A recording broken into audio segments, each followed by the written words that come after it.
Биздин мамлекетке эмне керек экен? Тынчтык керек экен. Тынчтык болсо эле өнүгүү боло берет экен да, мындайча айтканда.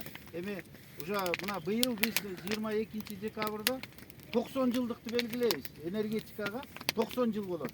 Ошол 90 жыл өтсө, ушул 90 жылдан бери ушул жака мисалы үчүн жарык да келбептир да, мындайча айтканда. Быйыл мына ушул Зардалыга бердик, Баткен областынын айылында.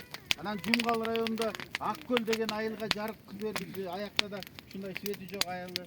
Кең суу деген айылга жарык бердик. Аякта да ушул такыр айылга жер бөлүп берген, элдер үй салып алган, бирок жарык жок, байланыштуу, алар жашаган эмес.